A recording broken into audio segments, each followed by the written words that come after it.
आज जो हमारे पास एक फ़ोन आया है आईफोन 14 प्लस है ये।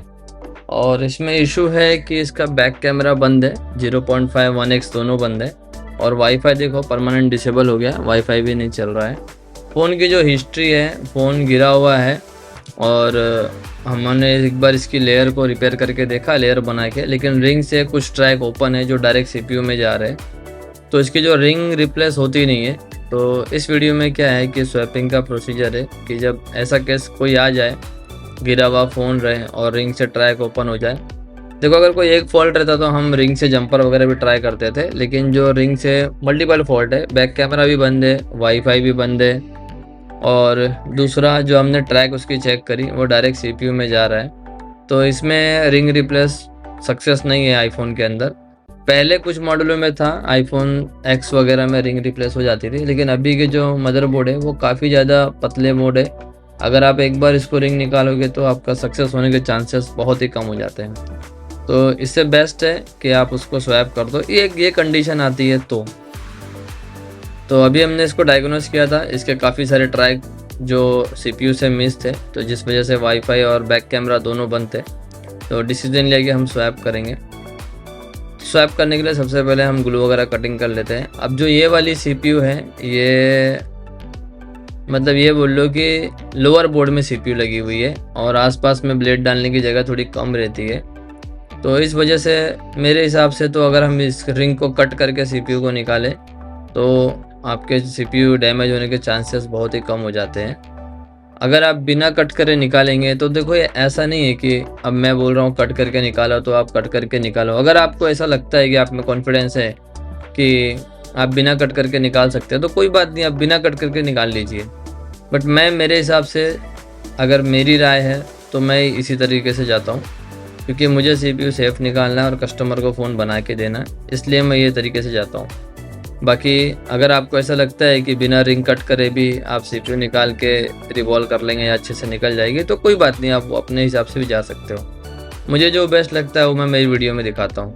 तो ये हमने रिंग कट कर लिया है। अब नेक्स्ट हमारा टारगेट है सीपीयू को रिमूव करना। तो सीपीयू को रिमूव करेंगे। ओके, देखिए अभी यहाँ पर जो स्पेस है, स्पेस काफ़ी ज़्यादा मिल गई है, क्योंकि अब हमको ब्लेड इंसर्ट करने के लिए। तो जो सीपीयू ट्रैक वगैरह जो डैमेज होते हैं निकालने में सीपीयू, तो उसके चांसेस जो है यहाँ पर काफ़ी ज़्यादा कम हो जाते हैं कि आपका सीपीयू लिफ्ट करने में कोई इशू नहीं आएगा और आपको स्पेस काफ़ी ज़्यादा मिल जाएगा। तो सीपीयू को निकालते हैं अभी हम। ठीक है, सीपीयू हमारा निकल गया। अब स्पेस इतना अच्छा आ गया था, निकल गया था कि हमारा सीपीयू का एक भी प्रिंट वगैरह डैमेज नहीं हुआ, हमारा सीपीयू एकदम प्रॉपर निकल गया। ओके, नेक्स्ट हम इसकी हार्ड डिस्क वगैरह निकाल लेंगे, क्योंकि कस्टमर का जो डेटा है, डेटा भी इम्पोर्टेंट है, चालू फ़ोन है। तो नेक्स्ट हम इसकी हार्ड डिस्क को रिमूव करेंगे। अब यहाँ पे देखिए, जो मैंने ग्लू कटिंग वाली मेरी ब्लेड थी, मैंने ग्लू कट करने के लिए, मीन्स जो सीपीयू लिफ्ट करने वाली ब्लेड थी, उसको as a glue cutting use कर लिया। ये भी एक अच्छा ही है, जैसे आप 11 नंबर यूज़ कर रहे हो, या तो ये ब्लेड भी आप यूज़ करोगे जिससे हम सीपीयू लिफ्ट कर रहे हैं। बट ये है कि ये जो ब्लेड है ये थोड़ी आपकी हार्ड होनी चाहिए। अगर सॉफ्ट रहेगी तो मेल्ट हो जाए, मतलब बेंड हो जाएगी और आपका ग्लू वगैरह प्रॉपर कट नहीं हो पाएगा।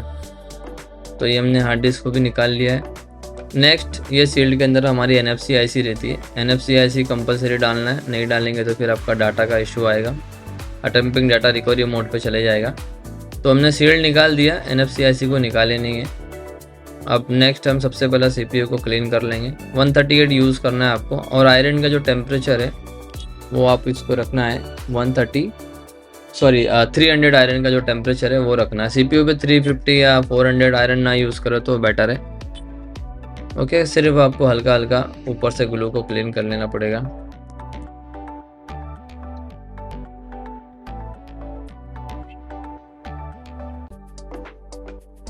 तो अभी जो टेम्परेचर हमने रखा है सीपीयू के ग्लू क्लीन करने के लिए, ये 300 या 250 आप यूज़ कर सकते हो।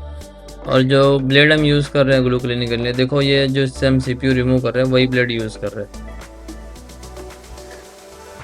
ओके, कोई स्पेशल ब्लेड वगैरह नहीं है। इसी से हमने हार्ड डिस्क की भी साइड ग्लू क्लीन किया और इसी से हमने सीपीयू को भी क्लीन कर दिया। ये हो गया हमारा सीपीयू क्लीन। अब आपको इसको ज़्यादा ज़ीरो करने की ज़रूरत नहीं है कि एकदम ज़ीरो फ्लैट करने की ज़रूरत नहीं। आप इसी को एज अ रिवॉल्व ले लेंगे तो आपका सीपीयू बहुत अच्छा रिवॉल्व हो जाएगा। नेक्स्ट जो हार्ड डिस्क है, हम हार्ड डिस्क को क्लीन कर रहे हैं, तो वही ब्लेड हमने यूज़ कर ली हार्ड डिस्क को भी क्लीन करने के लिए। ये जो ब्लेड है ये DP करके इसका नाम आता है, DP11 समथिंग आता है, वो ब्लेड है ये। थोड़ी सी आगे से आप पॉलिश पेपर पे घिस लेंगे तो अच्छी है, शार्प हो जाती है और रिजल्ट इसका काफ़ी अच्छा है इस ब्लेड का। दूसरा एक चीज़ और है, वीडियो तो ये हमारी थोड़ी पुरानी है, अभी मैं फ़िलहाल एडिट करने का टाइम नहीं मिल पा रहा था, तो 1 महीना हो गया वीडियो डाल के, तो ये वीडियो मैं एडिट कर रहा हूँ अभी और डाल रहा हूँ। दूसरा अभी वीडियो नहीं डालने का रीज़न क्या है, अभी क्लास चल रही थी, अभी अगस्त की जो क्लास है वो रनिंग है। अभी आज क्लास को हो गया है 9 दिन हो गया है, 10 तारीख से अगस्त की क्लास चालू थी, और जो नेक्स्ट बैच होने वाली है वो हमारी 10 सितंबर को होगी। तो जिनको भी बुकिंग करनी है, ऑफलाइन आना है या ऑनलाइन आना है, तो आप आ सकते हैं। नीचे नंबर है 9323111161, इस पर आप कॉल मैसेज कीजिए। जो फीस है ऑफलाइन की 70,000 है और ऑनलाइन की 40,000 है। और मान लो किसी को ये पता करना है कि सर आप क्या पढ़ाएंगे या सिलेबस में क्या है, तो देखिए मैंने कोर्स से रिलेटेड सारी वीडियो बना के डाली है इसी यूट्यूब चैनल पे। आप देखेंगे कि आईफोन रिपेयरिंग कोर्स 2026 करके टाइटल है उसका, आप वो वीडियो को देख लो, आपको कुछ पूछने की ज़रूरत नहीं पड़ेगी, सारा कुछ उस वीडियो में एक्सप्लेन किया गया है। तो अभी जो नेक्स्ट बैच होने वाली है वो सितंबर में होगी, 10 सितंबर में। अभी 20 दिन बचा है, तो जिनको भी ज्वाइन करना है, चाहे वो ऑनलाइन कर सकते हैं चाहे वो ऑफलाइन आ सकते हैं, तो आप मुझे कंफर्म करके आपके सीट जो है कंफर्म कर लीजिए। नेक्स्ट फिर से वीडियो पे आते हैं। तो फिर अभी हमको CPU को रिवॉल्व करना है।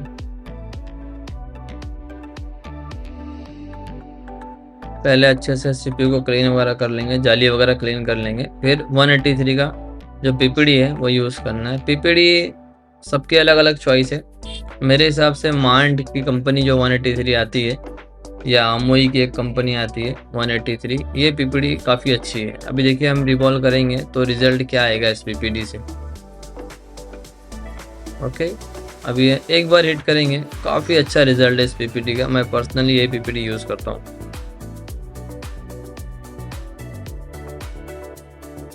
देखिए रिज़ल्ट कितना अच्छा था इसका, काफ़ी अच्छा रिज़ल्ट है, एक बार में अच्छे से रिवॉल्व हो जाती है। और देखिए मैंने पूरे CPU को ज़ीरो भी नहीं किया था, मतलब एकदम फ्लैट नहीं किया था, और रिज़ल्ट आप देखिए आपके सामने है, CPU कितना अच्छा रिवॉल्व हुआ है, सारे बॉल एक बराबर है। PPD आप अच्छा यूज़ किया, क्योंकि आपको बाद में रिज़ल्ट इसका अच्छा मिलेगा। तो हमारा CPU रिवॉल्व वगैरह हो गया है। नेक्स्ट अब हम हार्ड डिस्क है उसको रिवॉल्व कर लेंगे।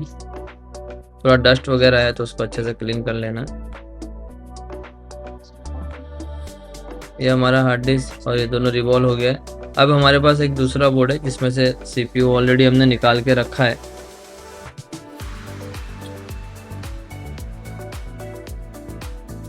उसमें हमको CPU को लगाना है अच्छे से क्लीन करके।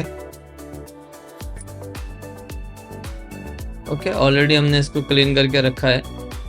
तो दूसरा अभी हमको ये देख लेना है कि जो बोर्ड ID का रजिस्टर होता है, मीन्स अगर ये बोर्ड 14 का रहेगा या 14 प्लस का रहेगा, ये आपको CPU लगाने से पहले कंफर्म कर लेना है। तो ये हमारा बोर्ड देखो, जो हमारे पास फ़ोन था उससे बोर्ड ये अलग था। तो जो बोर्ड ID का रजिस्टर है 14 में 2 नंबर का रजिस्टर आता है, तो जो ओल्ड बोर्ड है, ओल्ड बोर्ड से आपको निकाल के यहाँ पर लगा देना है। अदरवाइज़ आप कन्फ्यूज़न में रह गया, आपका फ़ोन जो है 95 या 100 पे स्टक रहेगा वो, और वो बूट नहीं कर पाएगा। वो भले ही आपकी CPU प्रॉपर लगी हो तो भी बूट नहीं कर पाएगा। तो इस चीज़ का खास करके ध्यान देना चाहिए आपको। और जो बोर्ड ID का जो रजिस्टर आता है, ये जो 14 है उसमें 1 मेगा का रजिस्टर आता है, और जो प्लस मॉडल है उनमें 1K का रजिस्टर आता है। तो आपको जब भी PCB आप लो, CNC PCB बाय करो, तो उसमें आपको कन्फ्यूज़न रहती है कि ये 14 का बोर्ड है कि 14 प्लस का बोर्ड है। तो इस तरह रजिस्टर की वैल्यू चेक करके आप इसको कंफर्म कर सकते हो। नेक्स्ट सबसे पहले हम EPROM जो आती है, EPROM आती है, EPROM को स्वैप कर लेंगे। जो ओल्ड बोर्ड से उसमें निकाल के हम न्यू वाले बोर्ड में EPROM को लगा देंगे। यहाँ पे थोड़ा सा आपको ध्यान देना है EPROM लगाते टाइम पे कि ट्विज़र को छोड़नी नहीं है। हल्का सा जब बैठ जाए EPROM तो उसके बाद में फ्लक्स लगा के उसको हिट कर देते हैं। नेक्स्ट हमने सीपीयू को अब बिठाएंगे।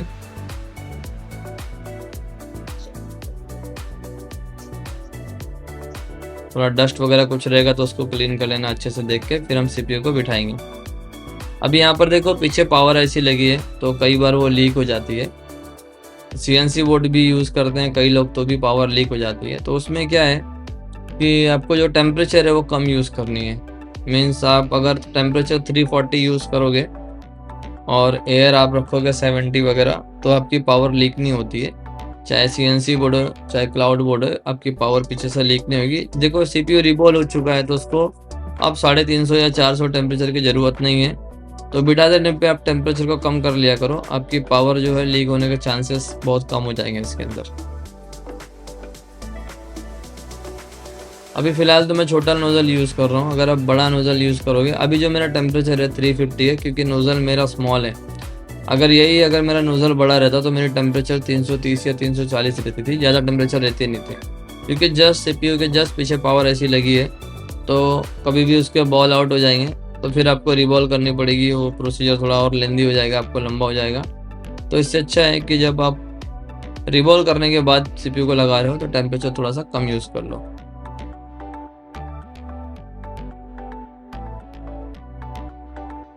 और ये सब जो हमारे पास फ़ोन भी आते हैं, सारे कस्टमर के फ़ोन आते हैं, स्टूडेंट के सामने हम सारा लाइव रिपेयर करके दिखाते हैं। अभी अगस्त की बैच चालू है, 10 दिन हुआ है, तो 10 दिन में हमने स्टूडेंट के सामने कम से कम 6 से 7 हैंडसेट स्वैप करके रिपेयर करके जो भी फॉल्ट है उसका सारा कुछ लाइव उनको करके दिखाया है सारा कुछ। इससे क्या होता है, स्टूडेंट का जो कॉन्फिडेंस लेवल है वो अच्छा बिल्ड होता है और वो खुद जब उन्होंने लाइव देख लिया, देखिए जो आते हैं वो फ्रेशर तो रहते नहीं है, मेरे पास जो आते हैं वो फ्रेशर तो रहते नहीं है। ऑलरेडी एंड्रॉयड पे उनकी हैंड स्किल काफ़ी अच्छी रहती है। यहाँ तक कई बार कुछ स्टूडेंट्स ऐसे भी आए हैं जिनकी हैंड स्किल मेरे से भी बहुत अच्छी थी एंड्रॉयड में, लेकिन वो आईफोन नहीं करते थे। तो वैसे बंदे अगर आईफोन में स्विच कर रहे हैं तो उनको बस ट्रिक बताना है, टेम्परेचर बताना है, टाइमिंग बताना है कि इस तरीके से ये चीज़ करना है, वो बहुत जल्दी कैप्चर कर लेते हैं। अभी ग्रो है, अगर अभी आप आईफोन के कोर्स ज्वाइन भी करते हैं तो अभी मार्केट में आईफोन बहुत ज़्यादा है, जितना आप लेट करेंगे उतना लेट होते रहेगा। जल्दी क्लास कीजिए, जल्दी अर्निंग कीजिए। ओके, अभी सीपीयू बिठाने के बाद हम इसकी बूटिंग चेक कर रहे हैं। तो यहाँ पर जो वीडीडी मेन है, वीडीडी मेन पे हम पॉइंट पर रखेंगे और जो ऑन ऑफ की है यहाँ से 6 नंबर की ऑन ऑफ की है इसकी, उसको हम ग्राउंड से टच करेंगे और हम बूटिंग देखेंगे कि हमारी बूटिंग कितनी है। अभी इस पीसीबी में हार्ड डिस्क लगा नहीं है तो बूटिंग हमारी 100 के आसपास स्टक थी। तो नेक्स्ट अब हम इसको हार्ड डिस्क को लगाएंगे। देखिए बूटिंग देखने के बाद ही आपको हार्ड डिस्क को लगाना है, बिना बूटिंग देखे आपको हार्ड डिस्क को लगाना नहीं है, अदरवाइज आपका काम थोड़ा सा बढ़ जाएगा, फिर से आपको सीपीयू वगैरह को रिवॉल्व करना पड़ेगा। तो इससे अच्छा है कि आप एक बार बूटिंग के साथ चलो, डीसी रीडिंग के साथ में, तो आपको क्या है रिजल्ट जो है 100% मिलेगा। तो हमने हार्ड डिस्क को भी लगा दिया है दूसरे बोर्ड में, थोड़ा क्लीन वगैरह कर लेते जो कुछ रस्ट वगैरह लगी है।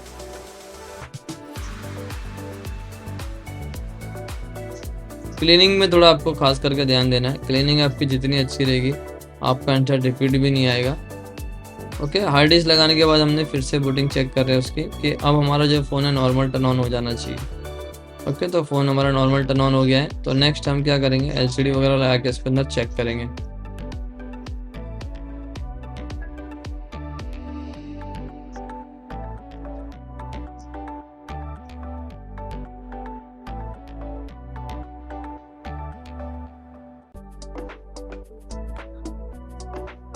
तो वही हम ग्राउंड लगाएंगे और वीडीडी मेन पे टच करेंगे और ऑन ऑफ की को प्रेस करेंगे तो हमारा जो सीपीयू वाला पीसीबी है वो टर्न ऑन हो जाएगा और हम उसको चेक कर सकते हैं। ओके, वीडीडी मेन मैंने रखी है, ग्राउंड दिया है, जो हमने स्वैप करी थी ये पीसीबी है। और एक बार हम चेक कर लेते हैं कि हमारा फ़ोन चालू हो गया। ओके, तो हमारा फ़ोन टर्न ऑन हो गया है, लेकिन अभी अगर हम पासवर्ड डालेंगे तो ये चालू नहीं होगा, अटेम्प्टिंग डेटा रिकवरी में चले जाएगा। तो नेक्स्ट जो हमारा काम है NFC हमको चेंज करनी है। तो हम पहले शील्ड को निकाल लेते हैं यहाँ से नेल कटर की मदद से। NFC 2 आती है इसके अंदर, एक NFC का नाम रहेगा NFC P और एक का नाम रहेगा NFC F। तो आपको जो एनएफसी चेंज करना है वो हमेशा पी वाली चेंज करनी है, एफ वाली एनएफसी आपको चेंज नहीं करनी है। तो ये जो ओल्ड बोर्ड था, सॉरी, जिसमें हमने स्वैप किया था उसके एनएफसी को हम हटा देते हैं और जो कस्टमर की एनएफसी है हम उसको लगाएंगे बोर्ड में। रिवॉल्व करने की ज़रूरत नहीं है अगर बॉल टू बॉल निकल जा रही, क्योंकि एनएफसी सील्ड नहीं है, ओपन लगी हुई है, तो आपका बॉल टू बॉल ही एनएफसी निकल जाएगी, तो आपको रिवॉल्व करने की ज़रूरत नहीं पड़ेगी, डायरेक्टली हम इसको इंस्टॉल कर देंगे।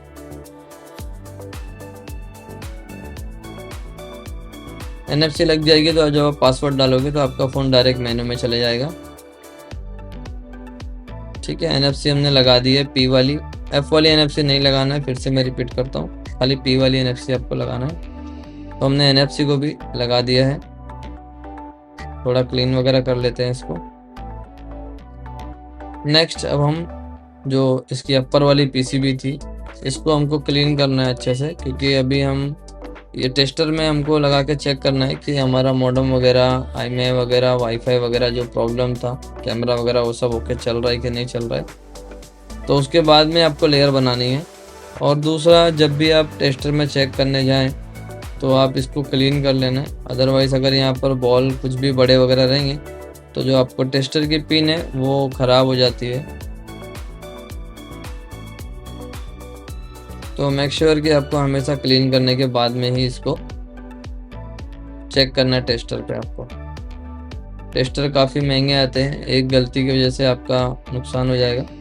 इससे जब तक का यहाँ पर ज़ीरो बॉल ना हो, जब तक टेस्टर में आपको लगाना नहीं है पीसीबी को।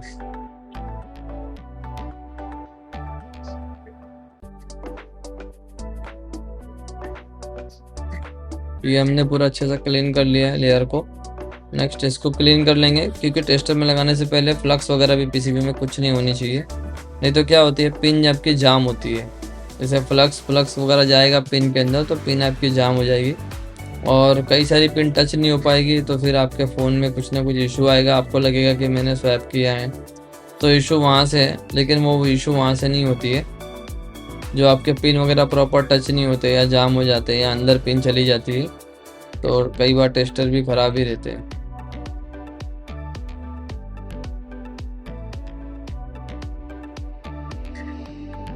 तो ये हमारा अच्छे से क्लीन हो गया।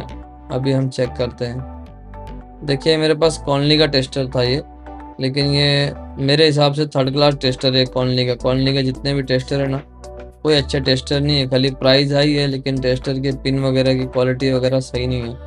अब इस टेस्टर पे लगा के मैं चेक कर रहा हूँ तो मेरे फ़ोन में मॉडेम फर्मवेयर नहीं आएगा। देखिए फ़ोन अभी भी सर्चिंग मोड पे है और मॉडेम फर्मवेयर नहीं आ रहा। वाईफाई हमारी चालू हो गई है, लेकिन सेटिंग में जाके देख रहा हूँ तो मॉडेम फर्मवेयर अवेलेबल नहीं है। ये इस टेस्टर का फॉल्ट है। अभी हम दूसरा टेस्टर रिप्लेस कर रहे हैं। ये कॉन्ली का टेस्टर मेरा ख़राब है, अब इसमें मॉडेम नहीं आता है। थर्ड क्लास टेस्टर है ये। अभी दूसरे टेस्टर पे हमने लगाए हैं तो देखिए वहाँ पे सर्चिंग आ रहा है, वेट करो, वहाँ पर नो सिम आ जाएगा। देखिए नो सिम वहाँ पर आ गया और स्टारस पे आईएमआई वगैरह भी सब कुछ आ गया, मॉडेम वगैरह भी आ गया। मैं आपको एक चीज़ और सजेशन देना चाहूँगा, मेरा पर्सनल सजेशन है, बाकी दूसरे का नहीं पता। ये टेस्टर सही में थर्ड क्लास है, कॉन्ली का टेस्टर। अगर आप आई सॉकेट बाई कर रहे हो तो आप XZZ का बाई करो या YCS का भी बेटर है, मैंने दोनों टेस्टर देखा हूँ। लेकिन एक कॉन्ली कंपनी पे ना जाओ आप। एकदम घटिया क्वालिटी का टेस्टर है, इनके पिन वगैरह जो इन्होंने यूज़ किए हैं। अभी देखो, अगर ये मान लो मेरे पास दूसरा टेस्टर ना होता तो मैं ये भी कंफर्म नहीं कर पाता कि मेरा मॉडेम से फॉल्ट है कि नहीं फॉल्ट है। मैं ज़बरदस्ती वापस से लोअर बोर्ड या अपर बोर्ड या जो भी है मॉडेम का सीक्वेंस है उसको मैं चेक करता, लेकिन मेरे पास दूसरा टेस्टर अवेलेबल था तो मैंने उस पर चेक करके तुरंत कंफर्म कर लिया। कॉन्ली सचमुच थर्ड क्लास टेस्टर है, मेरा रिव्यू तो उसकी एकदम थर्ड क्लास है। ओके, नेक्स्ट हम लेयर को रिवॉल्व करेंगे। लेयर रिवॉल्व करने के लिए जो पीपीडी यूज़ करते हैं, ये 148 पीपीडी यूज़ करते हैं। और जो स्टेंसिल है ये अमोई कंपनी की स्टेंसिल है, मैग्नेटिक वाली। अच्छी जो रिज़ल्ट है इसका, काफ़ी अच्छा रिज़ल्ट है।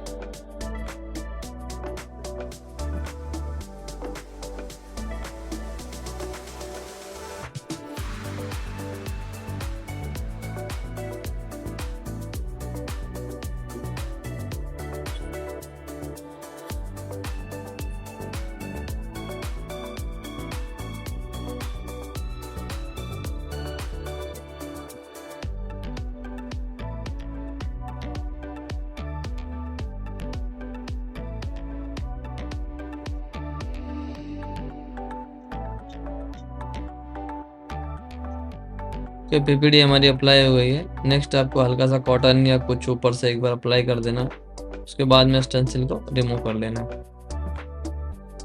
और हम जो टेम्परेचर यूज़ करेंगे 400 लेयर को मेल्ट करने के लिए। देखिए लेयर किस तरह से बन रही है।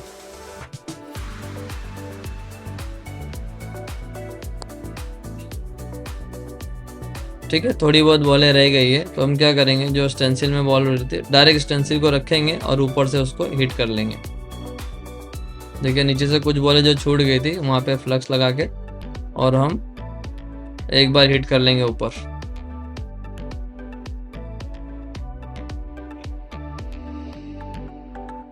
ये फ्लक्स हमने अप्लाई कर लिया और नेक्स्ट वही टेम्परेचर जो हमारी रहेगी 400, हम उसको हीट करके एक बार जो जाली में थोड़ी बहुत बॉल रह गए हैं उसको हम बना लेंगे।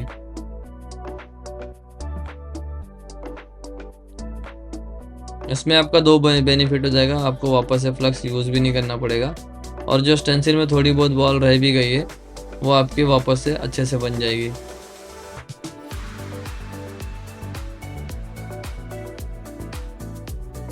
ओके, तो जो हमारी रिमेनिंग बॉल थी बन गई और एक बार हम उसको फाइनल हीट कर देंगे।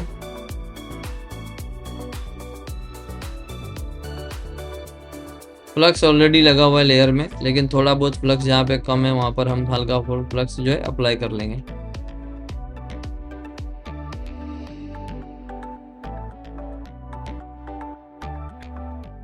ओके, ये हमारी बन गई लेयर। अब हम इसको प्रीहीटर पे जोड़ेंगे।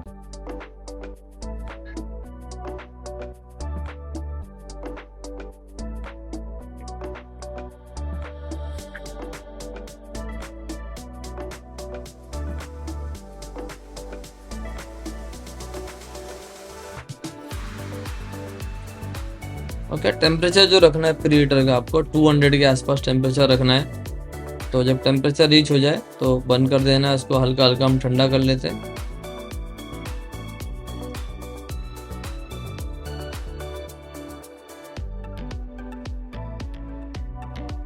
ओके, नेक्स्ट अब हम क्या करेंगे, इसको एक बार डिस्प्ले लगाएंगे और इसको बार बार चेक कर लेंगे पहला शॉर्टिंग है कि नहीं है।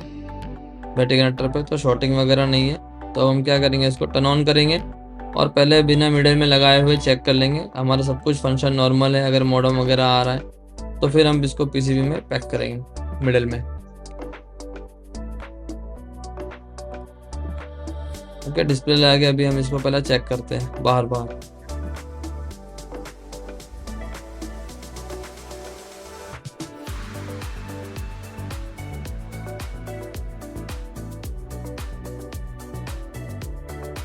ये हमारी स्वैपिंग की पीसीबी। तो ये पासवर्ड डाला, एनएफसी डाल दिया था, तो पासवर्ड डालते साथ फ़ोन आपका देखो नो सिम आ गया, मतलब मॉडेम वगैरह हमारा आ गया है। वाईफाई भी हमारा चालू हो गया जो बंद था। ओके, कैमरा वगैरह है जब हम मिडल में फिट करेंगे, बॉडी में फिट करेंगे तब हम चेक कर लेंगे। तो अब हम बॉडी में फिट करते हैं और इसको और सारा फंक्शन जो है इसका टेस्ट करते हैं।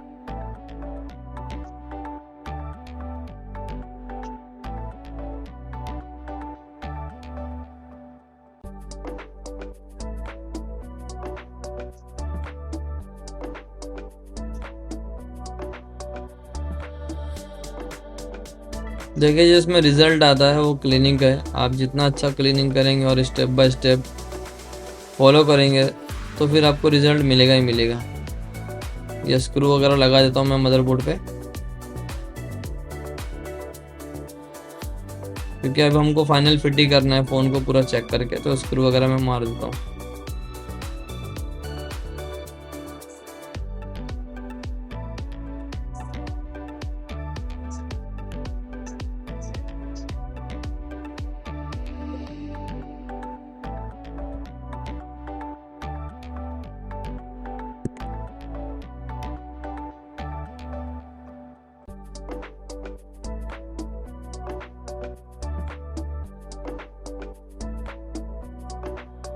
ओके, अब नेक्स्ट हम इसको पूरा चेक करेंगे।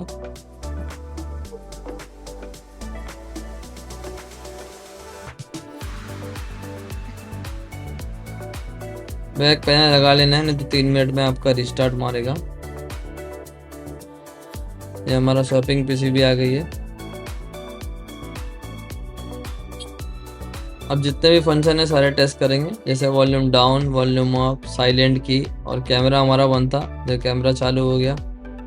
नेक्स्ट हमारा वाईफाई बंद था, वाईफाई की भी लिस्ट आ गई, मॉडेम वगैरह आ गया, बैटरी की हेल्थ आ गई, साउंड चेक कर लिया। जितने भी फंक्शन है सारे चेक कर लेंगे, पीछे के फ्लैश लाइट वगैरह सब, स्टार SPI वगैरह सब कुछ ओके है। ओके, तो मिलते हैं नेक्स्ट वीडियो में। ये हमारी रही PCB जिसको हमने